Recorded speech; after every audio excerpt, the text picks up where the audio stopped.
लोग जो है वो शायद फल खाते हुए आए थे, उन्होंने देखा कि डस्टबिन नहीं है, उन्होंने फल के छिलके भी वहीं फेंक दिए। और फिर हम ये मनाजिर भी देख रहे हैं, बाय द वे ये कितने जमहूरी इक़्तिदार हैं, ये भी शायद यही बता लेकिन पाएंगे। ये क्या है, मतलब ये हु स्टार्टेड ये दिस? नून लीगी बेसिकली ये नून लीगी मखसूस नशिस्त पे जो थी एमपीए सोबिया शाहिद, ये सबसे पहले आई और इन्होंने जी ये काम किया कि इन्होंने किसी से मुअज़्ज़ज़ रुकन से घड़ी लेके उन्होंने वो घड़ी ऐसे लहरा दी।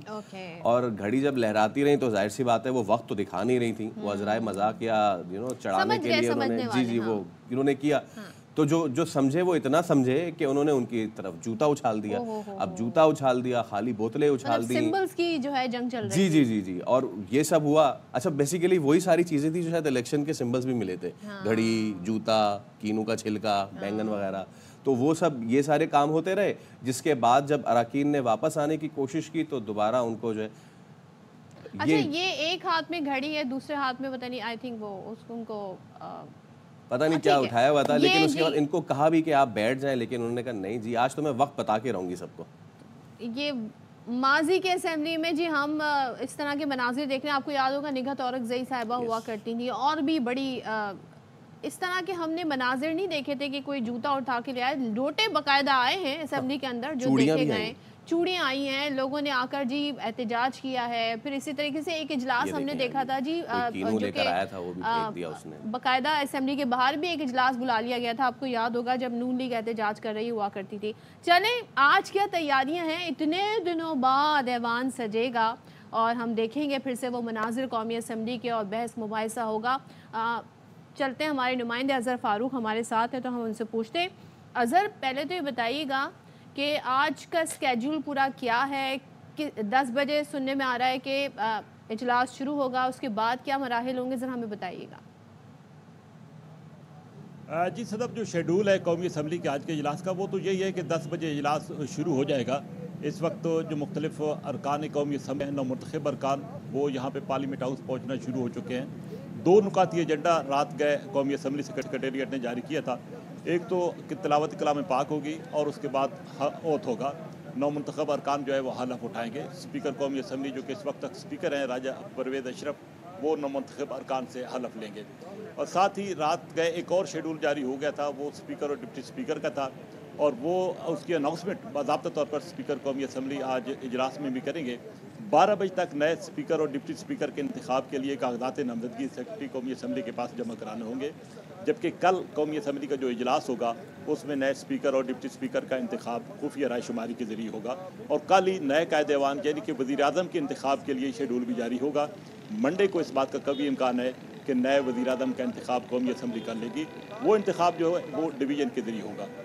तो आज का इजलास इस लिहाज से अहमियत का हामिल है कि नौ मुंतखब अरकान, जिसमें बेशतर ऐसे अरकान हैं जो कि पहली मरतबा कौमी असम्बली का रुकन मुंतखब होकर यहाँ पे आ रहे हैं, वो भी हलफ उठाएंगे। और कई ऐसे अरकान हैं जो कि 4-4, 5-5, 6-6 असम्बलियों से मुंतखब होकर आते रहे हैं और इस मरतबा भी वो इस असम्बली का हिस्सा हैं, तो वो भी हलफ उठाएंगे। इस इजलास की ख़ास बात ये भी है कि नवाज शरीफ जो कि नून लीग के कायद हैं, साबिक वज़ीर आज़म भी हैं, वो भी आज हलफ उठाने आएंगे। लेकिन वो हलफ जो है अब रुकनीत का ही उठाएंगे, क्योंकि वज़ीर आज़म के हवाले से तो रात का फैसला हो चुका है, बल्कि पहले ही फैसला हो चुका था। लेकिन रात को जो इत्तेहादियों का इजलास हुआ उसमें शहबाज शरीफ की नामजदगी पर एक मरतबा फिर उसकी तौसीक की गई उनकी। साथ ही साथ स्पीकर कौमी असम्बली के लिए यार सादिक के नाम की तौसीक की गई। और आज जो है वो बाज़ाब्ता तौर पर थोड़ी देर बाद इजलास जब शुरू होगा 10 बजे। अच्छा तो अज़हर, ये जो ये इत्तेहादियों की जानिब से तो स्पीकर डिप्टी स्पीकर नामजद हैं, ये पीटीआई की जानिब से भी किसी को नामजद किया गया स्पीकर डिप्टी स्पीकर के लिए? जी, पीटीआई की तरफ से स्पीकर के लिए आमिर डोगर जो हैं उनकी नामजदगी हुई है, और जुनैद जो हैं जुनैद अनवर वो डिप्टी स्पीकर के लिए कौमी असम्बली के उम्मीदवार होंगे। वो अपने नॉमिनेशन पेपर जो है वो जमा कराएंगे। जबकि वज़ीर आज़म के उम्मीदवार जो हैं वो उमर अयूब खान हैं, वो अपने कागजात नामजदगी जमा कराएंगे जब शेड्यूल जारी होगा वज़ीर आज़म के इंतखाब के लिए। लेकिन पीटीआई ने अपने इन उम्मीदवारों की अनाउंसमेंट की है। पीटीआई ने यह भी अनाउंस किया है कि वो आज भरपूर तरीके से कौमी असम्बली के इजलास में शिरकत करेगी। अच्छा। अगरचे पंजाब असम्बली से तो पीटीआई के अरकान ने वॉकआउट किया था, लेकिन यहाँ पर पीटीआई कोई स्पेस देने के लिए तैयार नहीं है। और पीटीआई का एक वाज़ेह मौक़िफ़ है कि वो अपना भरपूर एहतजाज भी रिकॉर्ड कराएगी पार्लियामेंट के अंदर, कौमी असम्बली के हाल के अंदर। तो आज जो इजलास है वो लग रहा है कि कोई अच्छा इजलास नजर आएगा देखने। अच्छा अजहर, एक चीज़ और बताएं कि जो विजिटर्स हैं उनके लिए बाकायदा कार्ड्स जारी किए गए हैं, इसी तरीके से जो नौ मुंतखब अरकान हैं वो कार्ड्स के हमरा हैं, ये हिदायत की गई है। क्या ये इसी तरीके से होता है, ये रूटीन प्रैक्टिस है, या फिर इस दफ़ा आप कुछ डिफरेंट देख रहे हैं because of security and other reasons? ऐसा तो पहली बात तो यह है कि जो इस वक्त मुंतखब अरकान आ रहे हैं, नौ मुंतखब अरकान, उनको तो जो पार्लियामेंट हाउस की तरफ से, कौमी असम्बली सेक्रेटेरिएट की तरफ से खसूसी कार्ड जो है वो जारी होते हैं। चूँकि आज पहला दिन है तो उनको ये लाजमी किया गया, कहा गया है कि वो अपने अपने कार्ड अपने पास रखें।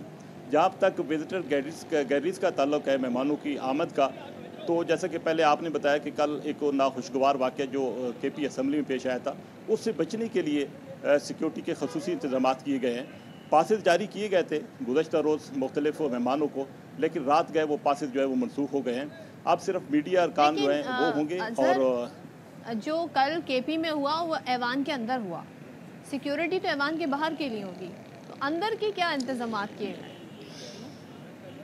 नहीं, ऐवान के अंदर जो है वहाँ पे तो जितने भी नौ मुंतखब अरकान हैं वो आएंगे, लेकिन कल KP असम्बली में ये हुआ था कि मेहमानों की गैलरी से नारेबाजी बार बार हो रही थी, जिसकी वजह से स्पीकर भी वो कह रहे थे कि माहौल ठीक नहीं होगा, वो बार बार रोक रहे थे। तो यहाँ पर भी ये अंदेशा था कि मेहमानों की गैलरी में बड़े तादाद में लोग ना आ जाएं और वहाँ से भी कोई ऐसा नाखुशगवार वाक़या मेहमानों की गैलरी से नारों की सूरत में ना आए। इस वजह से एहतियातन जो है वो ये इंतजाम किए गए हैं और पासेज जो हैं वो मनसूख कर दिए गए हैं ताकि मेहमान आज इस इजलास में शिरकत ना कर सकें। यानी कि अपर गैलरीज के पासेस भी वो भी मनसूख कर दिए गए, ऐसे ही नजर? जी हाँ, अपर गैलरी के पासेस जो हैं वो मनसूख कर दिए गए। आज मेहमानों का दाखिला जो है वो बिल्कुल ममनू होगा, बंद होगा। मेहमान कौमी असम्बली के हाल के अंदर जो है वो गैलरीज के अंदर वो दाखिल नहीं हो सकेंगे, लेकिन जो मुंतखब अरकान है, नौ मुंतखब अरकान, उनको जो खसूसी पासेज जारी किए गए हैं, ये हदायत की गई है कौमी असम्बली सेक्रेटेरिएट की तरफ से कि वो अपने वो पासेज, वो कार्ड अपने साथ रखें ताकि उनकी शनाख्त का अमल जो है वो पार्लियामेंट के मेन जो गेट है वहाँ पे होगा और उसके बाद उनको भी दाखिले की इजाज़त तभी होगी, क्योंकि ज़ाहिर है सिक्योरिटी का इशू है और सिक्योरिटी के इशूज़ को मद्देनज़र रखते हुए कौमी असम्बली सेक्रेटेरिएट ने यह खसूसी इंतजाम किए। पार्लियामेंट के बाहर भी जो सिक्योरिटी के सख्त तरीन इंतजाम किए गए हैं। चल ठीक है, thank you so much Azhar Farooq, और डेप्टी ब्यूरो हमें अपडेट्स दे रहे थे, और ये तो आपको हम बताते ही रहेंगे।